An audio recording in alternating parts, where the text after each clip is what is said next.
He feared the alien Arachnid girl wanted to eat him, but her intentions were very different. David Reynolds had always prided himself on being a rational man. As a xenobiologist stationed on the frontier world of Proxima 7, he'd encountered his fair share of bizarre alien life forms. But nothing in his extensive training had prepared him for his current predicament, being thoroughly trapped in what appeared to be the galaxy's largest spiderweb, deep within an unexplored cavern system. "Well, this is just fucking perfect," he muttered, testing the silvery strands that held him suspended several feet above the ground.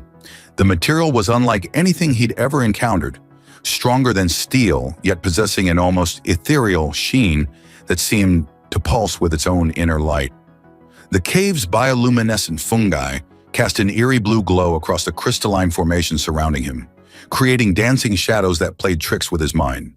His heart thundered in his chest as he recalled the massive tracks he'd discovered leading into this cavern system, tracks that had prompted this ill-fated solo expedition in the first place. His research station's scanners had detected unusual energy signatures emanating from these caves 3 days ago. Being the curious, and as his colleagues often pointed out, somewhat reckless scientist that he was, David had volunteered to investigate. The initial findings had been fascinating, evidence of an unknown species with remarkable bioengineering capabilities. What he hadn't counted on was becoming part of the local food chain. A slight movement in the darkness caught his attention, and David felt his blood run cold. Something was approaching. Something big. The rhythmic tapping of multiple appendages against stone echoed through the cavern, growing louder with each passing second. "Oh shit! Oh shit! Oh shit!" he whispered, struggling futilely against his bonds. His pulse quickened as a massive silhouette emerged from the shadows. In the dim light, he could make out the outline of what appeared to be an enormous arachnid form. But as the creature stepped into the bioluminescent glow, David's terror transformed into stunned disbelief.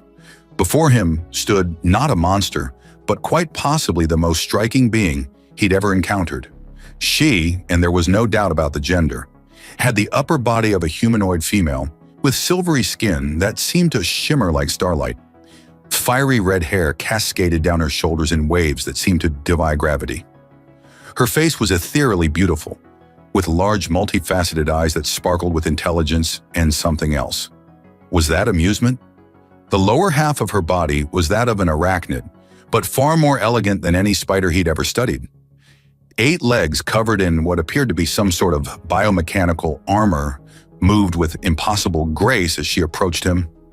Her entire form was clothed in a skin-tight bodysuit that seemed to shift between various shades of silver, perfectly complementing her natural coloring. "Well, well," she purred in perfect English, her voice carrying an exotic accent he couldn't quite place.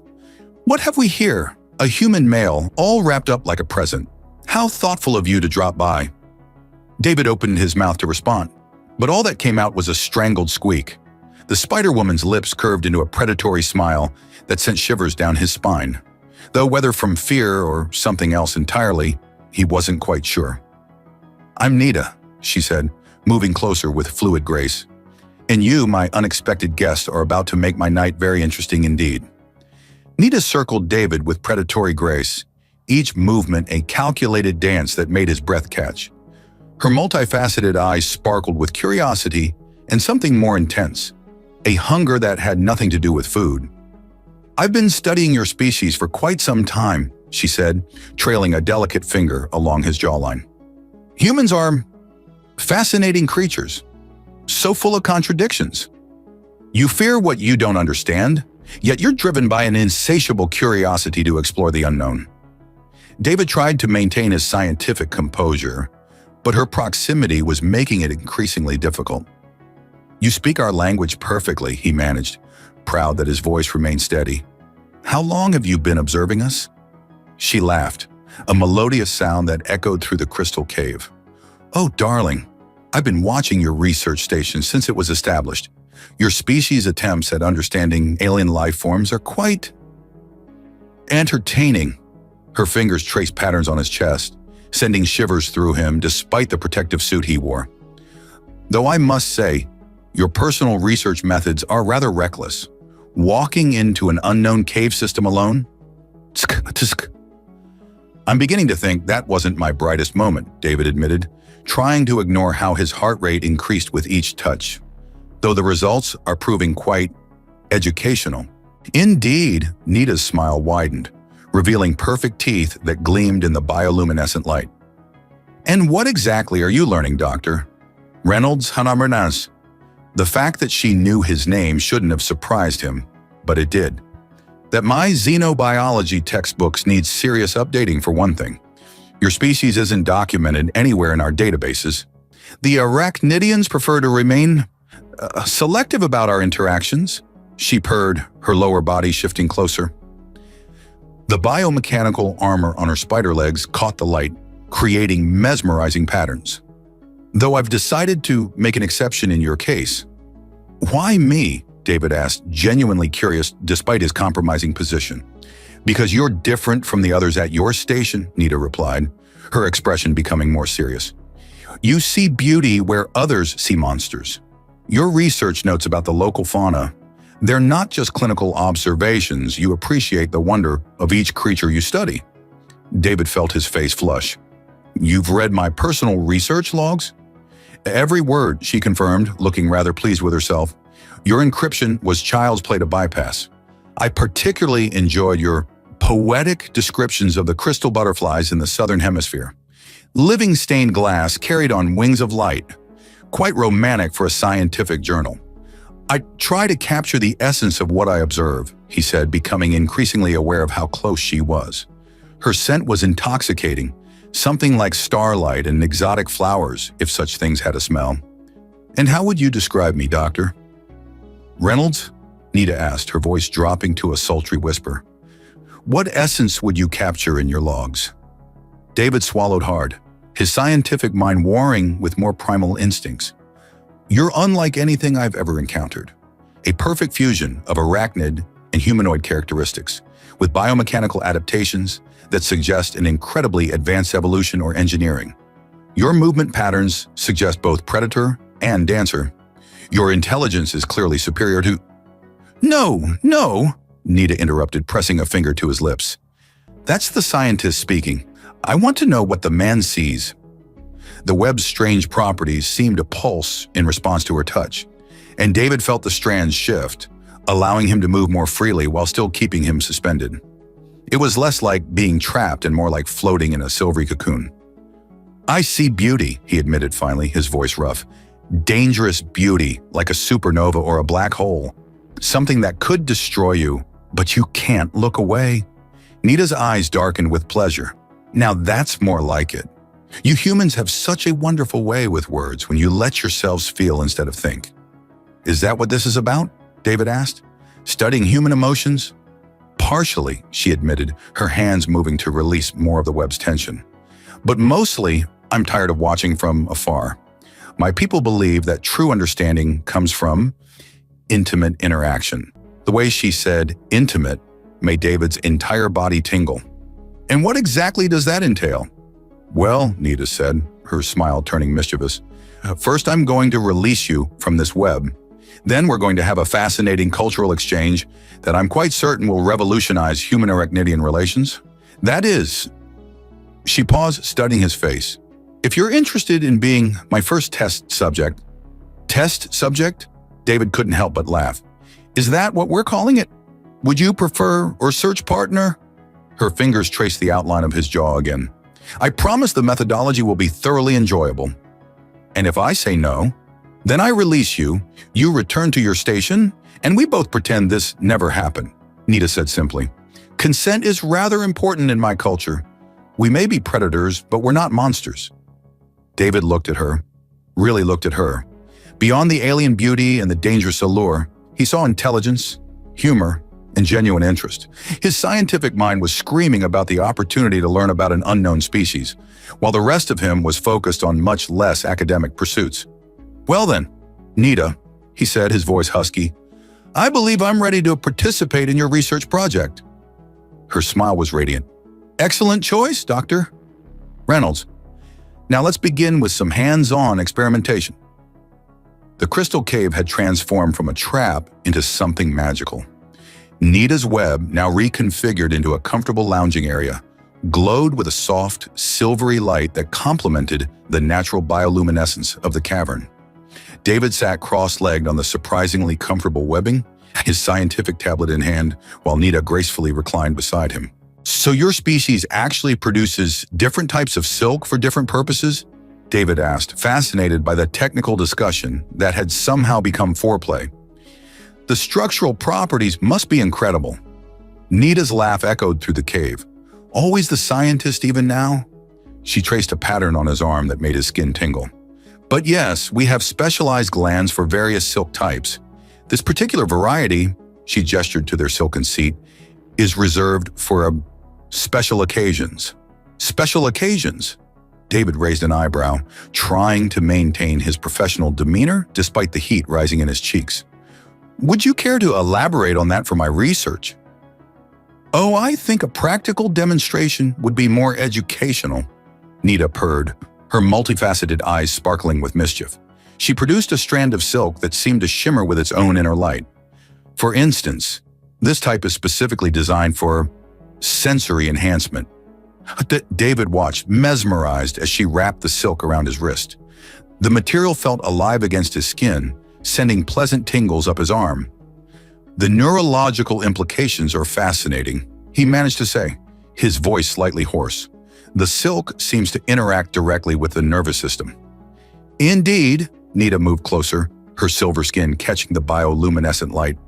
"My people believe that true understanding comes from experiencing rather than just observing. Would you like to experience more?" "For science, of course." "For science," David Reynolds, his attempt at professional detachment crumbling, as Nita's fingers traced along his jawline. "Though I should point out that my own research methods might seem rather primitive in comparison." "On the contrary," Nita's voice dropped to a sultry whisper, "I find human methods of investigation quite stimulating. Your curiosity, your passion for discovery, it's incredibly attractive." The air between them crackled with tension as scientific curiosity merged with something far more primal. David found himself studying the way her fiery hair seemed to move of its own accord, how her biomechanical spider legs created intricate patterns in the web beneath them. "Your species' adaptations are remarkable," he said, reaching out to touch one of her mechanical legs. The metal was warm under his fingers, vibrating slightly with an inner energy. "The integration of biological and mechanical components is seamless." "We evolved alongside our technology," Nita explained, clearly enjoying his touch. "Just as your species evolved to be incredibly adaptable." Her hands moved to his shoulders, exploring the muscle structure. "Your physical form is fascinating. So different from ours, yet somehow perfectly complementary." Their research session became increasingly intimate as they explored their physiological differences and surprising similarities. Every touch was both a scientific observation and an expression of growing desire. Nita's silk created a cocoon of sensation around them, while David's human warmth seemed to draw them closer together.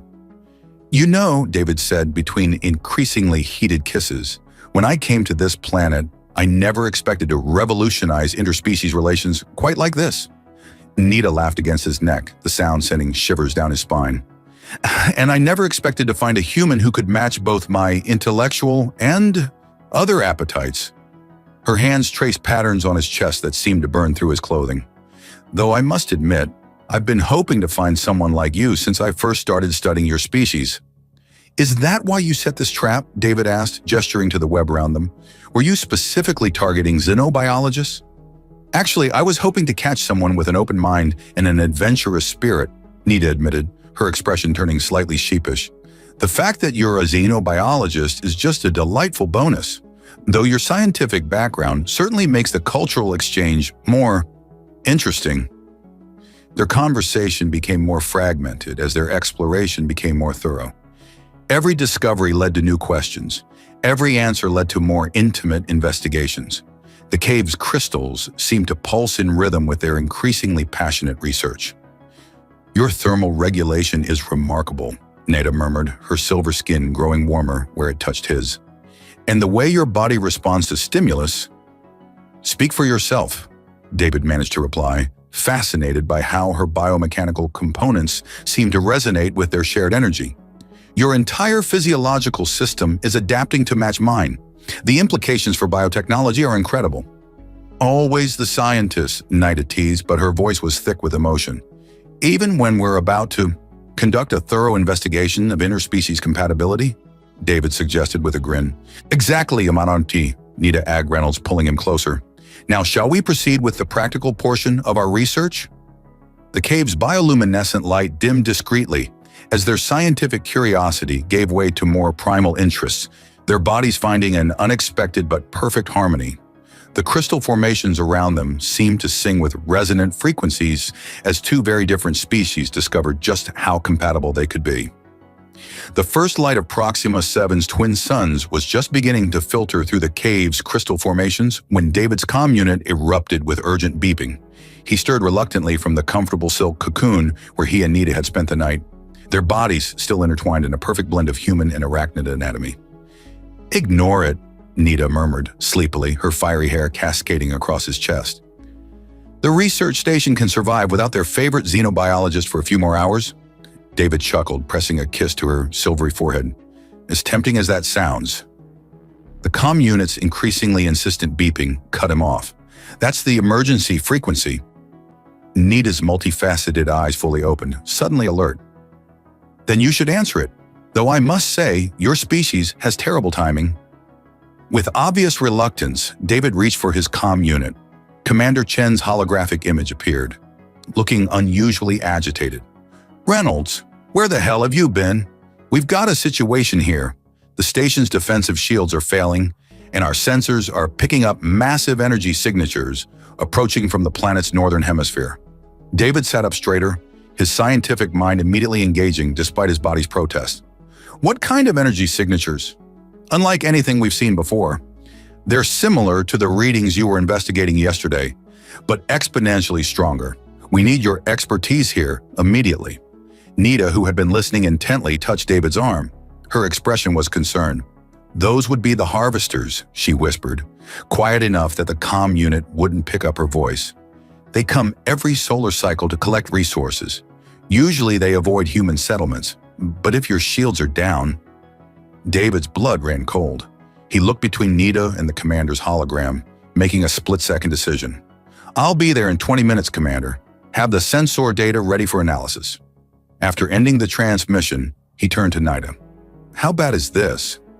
The harvesters are mindless drones, she explained, her biomechanical legs shifting nervously. They're attracted to energy signatures and will strip mine anything in their path. Your station's shields usually mask its energy output, but without them... We're a beacon, David finished grimly. I have to go. Nida nodded but caught his hand as he started to dress. I can help. My people developed countermeasures against the harvesters centuries ago. But, she hesitated, it would mean revealing my existence to your people. David paused, torn between his desire to protect her and the need to save the station. It's not that I'm ashamed of you, he said quickly, but humans can be unpredictable when faced with new species, especially ones that challenge their preconceptions about life forms. You mean ones that look like they're nightmares but act like they're fantasies? Nida's lips curved in a knowing smile. I understand, darling. I'll stay here, but take this. She produced a small crystalline device from a compartment in her biomechanical armor. It's a harmonic resonator. It should disrupt the harvester's navigation systems. David took the device, marveling at its elegant design. How do I activate it? Just connect it to your station's power grid. The crystals will attune to the energy frequency automatically. She pulled him close for a passionate kiss that left him dizzy. Now go save your people, my brave scientist, but promise you'll return to continue our research. Wild harvesters couldn't keep me away, David promised, reluctantly pulling away from her embrace. Besides, we've barely scratched the surface of our compatibility studies. And I have so many more experiments in mind, Nida purred, her eyes promising future delights that made David's heart race. Just make sure you survive to participate in them. As David hurried through the cave system toward the station, his mind raced with both scientific calculations and memories of the night before. The weight of the crystal resonator in his pocket reminded him of the incredible trust Nida had placed in him. trust he was determined not to betray. The research station came into view, its usually invisible shield flickering erratically. In the distance, dark shapes moved across the horizon, like a swarm of mechanical locusts. The harvesters were coming. Inside the station's control room, chaos reigned. Scientists rushed between monitoring stations while security personnel attempted to boost power to the failing shields. "Reynolds!" Commander Chen called out. "What did you find in those caves? These energy signatures are off the charts." David clutched Nita's resonator, choosing his words carefully. "I discovered some unusual crystal formations with unique harmonic properties. In fact," he pulled out the device, "I think this might help." The commander eyed the alien technology suspiciously. "Where did you get that? Would you believe me if I said I made it from cave crystals?" David attempted a disarming smile. "Look, we can discuss the details after we save the station. Right now, we need to connect this to the main power grid." For a tense moment, Commander Chen studied David's face. Then the station shuddered as the first wave of harvesters approached and decision time was over. "Do it," Chen ordered, "but afterward, we're going to have a long talk about your solo expeditions." David worked quickly, following Nita's instructions to interface the resonator with the station systems. As soon as the connection was made, the crystals began to pulse with an inner light. A high-pitched tone, just at the edge of human hearing, emanated from the device. The effect on the approaching harvesters was immediate and dramatic. The mechanical swarms scattered, their precise formation dissolving into chaos. Within minutes, they had reversed course, retreating toward the northern horizon. The control room erupted in cheers, but David barely heard them. His thoughts were already back in the crystal cave, with the remarkable being who had saved them all, the being who had completely transformed his understanding of both alien life and his own heart. "Impressive work, Reynolds," Commander Chen clapped him on the shoulder. "Now about those caves." David smiled diplomatically, already formulating cover stories that would protect Nita while satisfying his superior's curiosity. After all, he had a lot more research to conduct, and he intended to keep his study subject all to himself. The next few weeks became an intricate dance of deception and desire for David.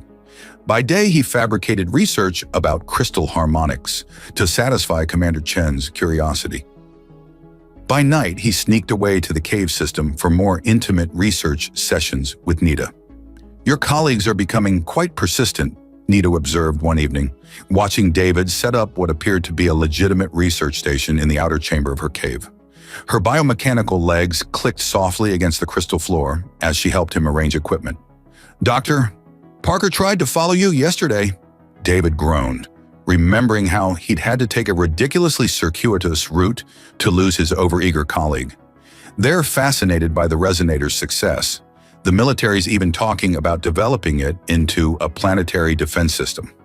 Nita's multifaceted eyes sparkled with amusement as she wrapped her arms around him from behind.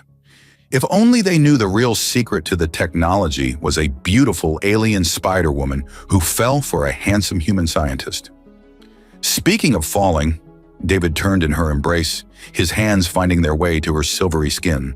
"I still can't believe you actually engineered that whole web trap scenario." "Well," Nita purred, her fiery hair seeming to dance with mischief, "I had to get your attention somehow, though I must admit, your initial terror was quite adorable." "Adorable?" David raised an eyebrow. "I was conducting a serious scientific investigation." "Oh yes, very serious," Nita teased, tracing patterns on his chest that made his breath catch. "I particularly enjoyed your field notes from that first encounter." "What was it?" Subject appears to be an unprecedented example of convergent evolution, combining arachnid characteristics with humanoid features in a remarkably aesthetic configuration. "You hacked my personal logs again?" "Naturally, though I prefer your later entries." Her voice dropped to a sultry whisper. "Subject's biomechanical adaptations display unexpected compatibility with human physiology, requiring extensive further study." David felt his face flush.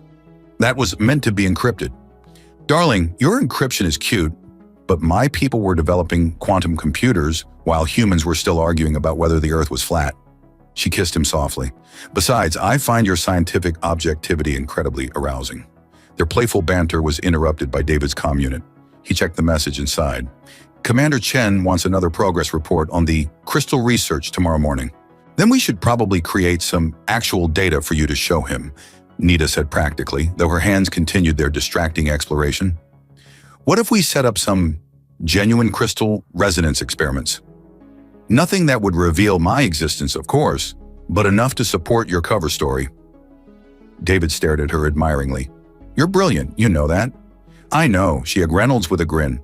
Now help me calibrate these sensors. The sooner we finish the legitimate research, the sooner we can return to our more personal investigations. They worked together efficiently, setting up a series of experiments that would produce legitimate scientific data while carefully obscuring its true source. Nita's extensive knowledge of crystalline technology, combined with David's understanding of human scientific expectations, created a perfect smokescreen. You know, David said as they worked, I never expected my career in xenobiology to involve quite so much creative writing. Consider it practice for our eventual publication, Nita suggested. Cross-species romance, a scientific approach to interstellar relations. It could revolutionize the field. Right after it gets me court-martialed, David laughed, but there was a touch of genuine concern in his voice. Sometimes I wonder what would happen if they discovered you. The military would probably... Nita silenced him with a kiss that made his toes curl. Let's not worry about hypotheticals. Besides, my people have been avoiding human detection for centuries. We're rather good at it. Is that why you live in these caves? David asked, genuine scientific curiosity mixing with personal interest. The crystals interfere with most scanning technology. Partly, Nita admitted, adjusting one of the sensors with her delicate fingers. Though mostly I chose this location because it reminded me of home. The crystalline formations are similar to our architecture on... She caught herself. Well, let's just say my homeworld has a lot of sparkly bits too. David noticed her hesitation but didn't press. They both had secrets they needed to keep. Instead, he focused on the way the cave's bioluminescence played across her silver skin, creating patterns that never ceased to fascinate him. You're staring again, Doctor. Reynolds, Nita noted without looking up from her work. Observing, he corrected. It's what scientists do. And what conclusions have your observations led to? That I'm the luckiest xenobiologist in the galaxy, he said honestly. Even if I can never publish my most important discoveries? Nita's expression softened. You humans have such a wonderful way of making scientific pursuit sound romantic. She moved closer, her biomechanical legs creating a mesmerizing dance of shadows. Perhaps we should conduct some more intimate observations. But the experiments are running perfectly well on their own, she finished, pulling him toward her silken nest. Besides, I believe we still have several hypotheses about cross-species compatibility to test. As David allowed himself to be led away from the legitimate research setup, he reflected that his life had become wonderfully complicated. He was living a double life, a respected xenobiologist by day, a secret alien lover by night. It should have been stressful, maybe even terrifying, but instead it felt right. The crystals seemed to pulse in agreement as Nita's web enveloped them both, creating their own private universe where species differences meant nothing and scientific curiosity led to the most intimate of discoveries. The message from Earth Central Command arrived during one of David's morning briefings with Commander Chen. As the holographic transmission played, David felt his world tilting on its axis. In recognition of your groundbreaking work with crystalline harmonics technology, we are offering you the position of Chief Xenobiological Research Director at the Terra Nova Institute.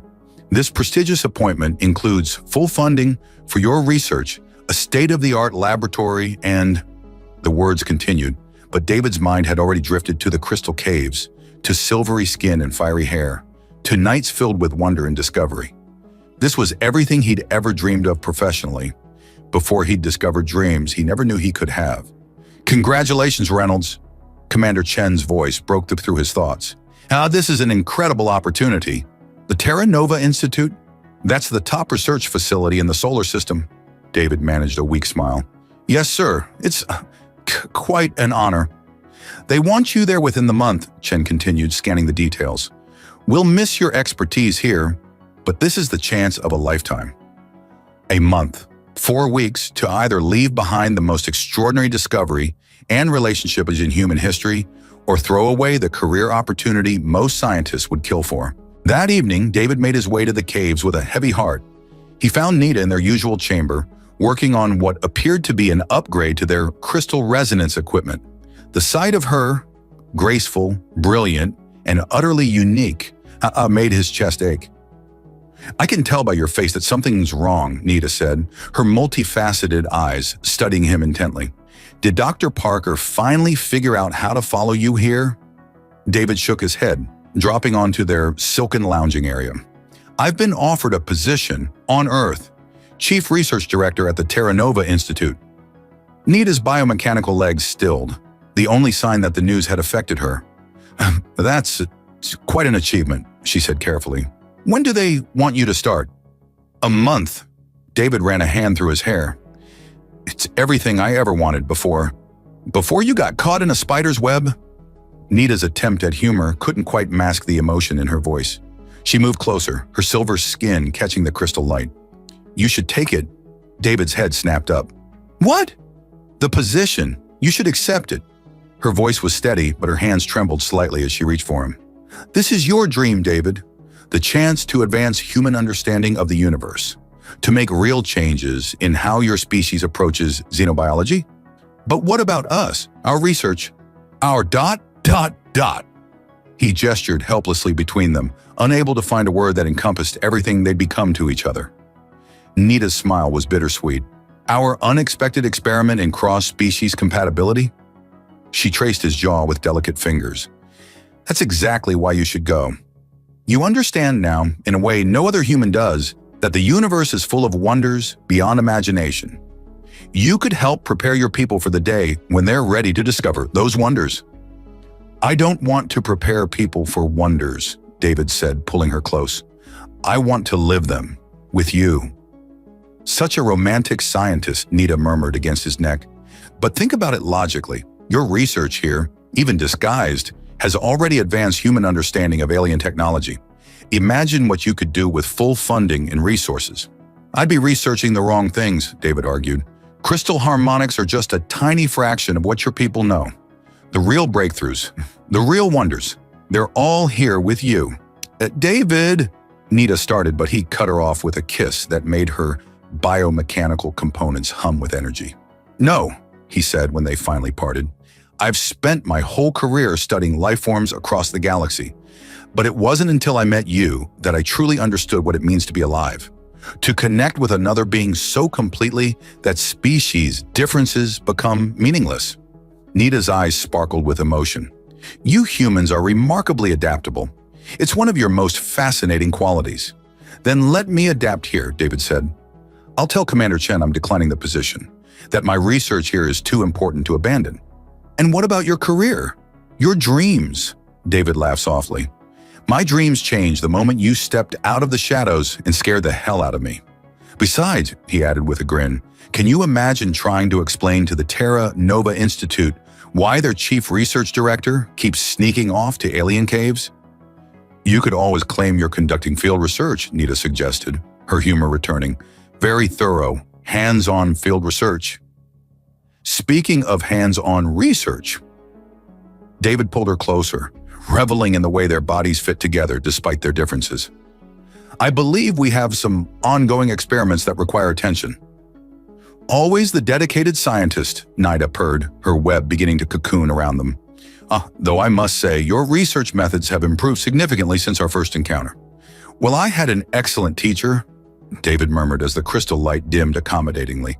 "One who showed me that the most important discoveries aren't always the ones you can publish." As they lost themselves in each other, David knew he'd made the right choice. The Terra Nova Institute could offer him prestige, funding, and professional recognition. But none of that could compare to the wonder of loving someone who had transformed his greatest fear into his greatest joy. Tomorrow he would decline the position and face Commander Chen's disappointment. He would continue his careful dance of legitimate research and hidden truth. But tonight, in their crystal cave with their private stars glowing above them, none of that mattered. He had found something far more precious than professional success. He had found a love that transcended species, a connection that defied scientific explanation, in a partnership that promised endless discoveries yet to come. Commander Chen's reaction to David's decision was unexpected. Instead of disappointment, the older man's face broke into a knowing smile. I had a feeling you might decline, he said, leaning back in his chair. There's something here you're not telling me about, isn't there, Reynolds? David maintained his poker face, though his heart rate accelerated. Sir, no one turns down the Terra Nova Institute without a damn good reason. Chen's eyes sparkled with interest. So I'm giving you an offer of my own. Complete autonomy in your research, no questions asked, as long as you keep producing results. Before David could respond, Chen's comm unit chimed. His expression darkened as he read the message. Well, it seems Earth Central Command is also curious about your decision. They're sending an investigative team, arrives tomorrow. David felt the blood drain from his face. Tomorrow? Don't worry, Chen said, raising a hand. I'll run interference. Whatever you're working on out there, it's clearly important enough to sacrifice your dream job for. Just try to make it look good when they visit. That evening, David practically ran to the crystal caves. He found Nita already in crisis mode, her biomechanical legs moving in agitated patterns as she reconfigured their research setup. I know, she said before he could speak. My monitoring systems picked up their approaching ship. Earth Central Command's finest investigators coming to stick their noses where they don't belong. Despite his anxiety, David couldn't help but smile. You hacked their communications again? Naturally. Nita paused in her work to give him a quick kiss that left him tingling. Their encryption is adorably primitive, but we have work to do. Commander Chen's offer of autonomy is perfect timing, and we can use it to our advantage. How? By giving them exactly what they expect to see, Nita said, her multifaceted eyes gleaming with mischief. A brilliant but eccentric scientist, so absorbed in his groundbreaking research that he turned down any other opportunity. She gestured to the cave around them, where her silk was already transforming the space. The outer chambers were becoming a legitimate research facility, complete with crystal formations arranged in precise patterns. Deeper inside, their private sanctuary remained hidden behind clever optical illusions created by web and crystal. You've been busy, David observed, admiring her work. I protect what's mine, Nita said with a possessive growl that sent shivers down his spine.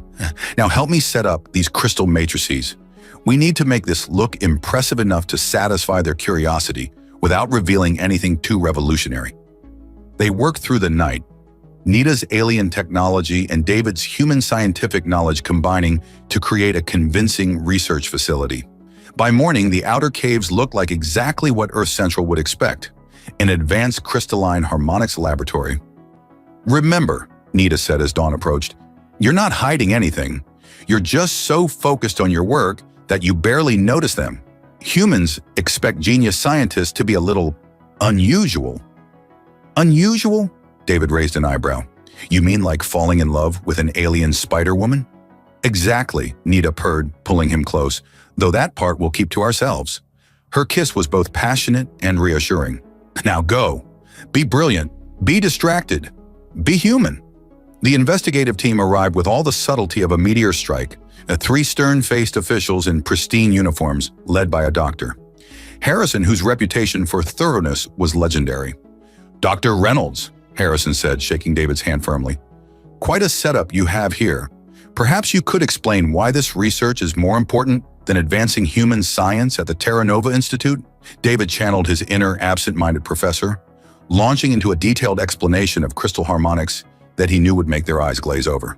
He led them through the outer caves, demonstrating experiments that were impressive enough to justify his decision, while being just theoretical enough to avoid too many questions.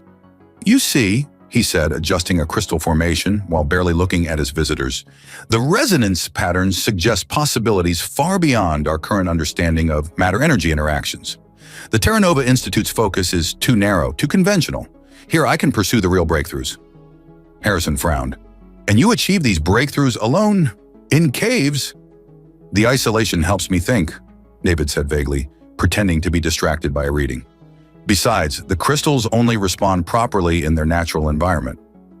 As if on cue, one of Nita's carefully prepared demonstrations activated, sending rainbow patterns dancing across the cave walls. The investigator stepped back, suitably impressed.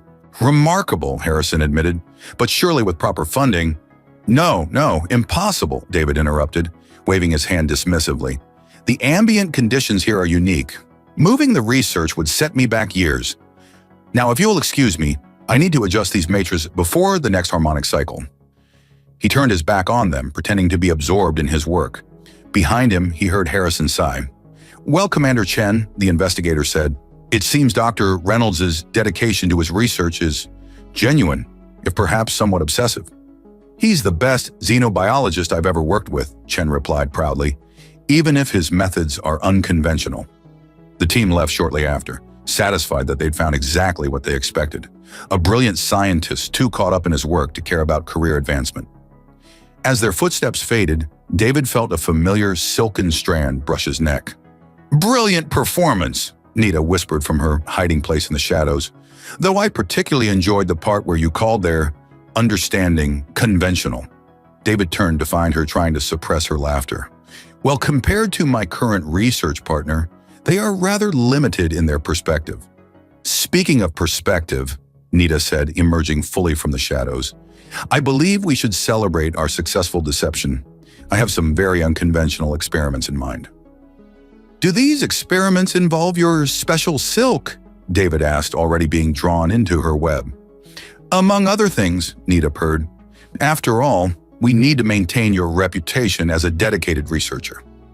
As the crystal lights dimmed accommodatingly, David reflected that his life had become wonderfully complicated. But with Commander Chen's protection and the investigators satisfied, they could continue their unique partnership in peace. And if anyone wondered why the brilliant but eccentric Dr. Reynolds spent so much time in his caves, well, that was just the price of scientific dedication. The fact that his research partner was the most fascinating being in the galaxy, that would remain their secret. 1 month after successfully deceiving the Earth Central Command investigators, David entered the crystal caves to find them transformed. Nita's silk, interwoven with the natural crystal formations, had created something breathtaking, a perfect fusion of their two worlds. The outer chambers still maintained their scientific facade, but beyond them, the cave system had become a spectacular crystalline palace. Bioluminescent light played through silk-enhanced crystal structures, creating an ethereal atmosphere that took his breath away. Do you like it? Nita's voice came from above. She descended on a strand of shimmering silk, her silver skin and fiery hair creating mesmerizing patterns in the light. I've been working on it whenever you were at the station.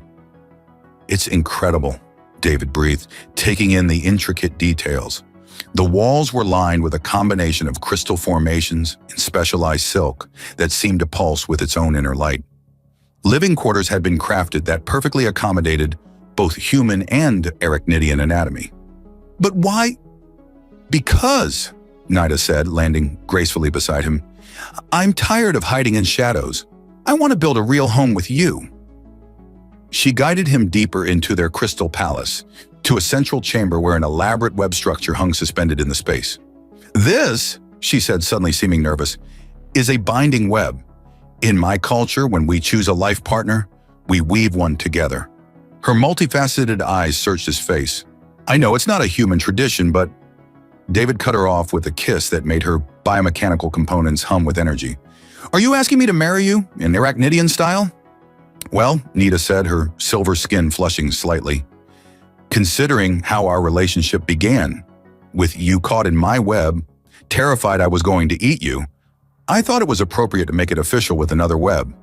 She laughed softly. Although this time you know exactly what my intentions are. To think I was scared of you, David mused, pulling her close. Now I can't imagine my life without you. Humans are remarkably adaptable, Nita purred. It's one of your most attractive qualities. She guided his hands to the binding web. This silk is special. It responds to both our biosignatures. If you accept, we weave our patterns together, creating a permanent bond. Show me how, David said without hesitation. The next hour was spent in an intimate dance of web weaving, with Nita teaching David the ancient art of her people. Their patterns merged and intertwined, creating something unique, neither fully human nor fully Arachnidian, but perfectly them.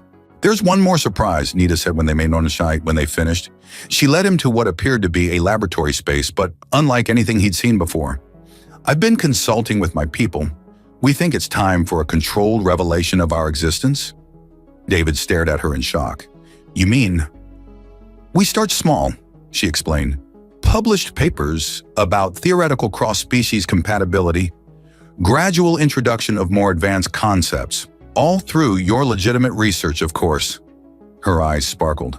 After all, you did give up the Terra Nova Institute for me. I think it's time you got some professional recognition for your actual discoveries. But won't your people object? They've been watching us, Nita admitted. Our relationship has become something of a case study in human Arachnidian relations. They're quite impressed with how you've handled everything, especially your choice to stay here instead of advancing your career. David laughed, shaking his head. So all this time, we weren't really hiding? Oh, we were hiding from your people, Nita corrected. Mine just have better cloaking technology. She wrapped her arms around him. Besides, they're rather entertained by the whole story. The human scientist who feared the Spider-Woman wanted to eat him, only to end up falling in love with her instead. It's becoming quite the romantic tale among my people. Well, David said, pulling her closer, it is a pretty good story, though I think the ending is my favorite part. Oh, Nita's eyebrow arched elegantly. And what ending is that? The part where we create something beautiful together, he said, gesturing to their crystal palace in the binding web, where fear turns to love and differences become strengths. My brilliant xenobiologist, Nita purred, guiding him toward their private sanctuary. Who would have thought your greatest discovery would come from getting caught in my web? Best mistake I ever made, David replied, following her into their silken haven, though I wouldn't call it a mistake anymore. More like destiny with an unexpected twist. As the crystal lights dimmed around them, David reflected on how far they'd come. From that first moment of terror in the cave to this, a home that blended both their worlds, a future that promised both professional and personal fulfillment, and a love that transcended species. The next morning, as they lay wrapped in silk in each other, watching the twin suns rise through crystal-enhanced windows, Nita traced patterns on his chest. No regrets about staying, about choosing this life. David caught her hand, bringing it to his lips. Only one, that I ever feared you in the first place. Oh, I don't know, Nita said with a mischievous smile. I rather enjoyed watching you transform from terrified scientist to devoted partner. Besides, she added, pulling him closer, I think a little fear can be exciting, don't you? Their laughter echoed through the rared-air crystal palace, a sound of joy, love, and the promise of endless discoveries yet to come.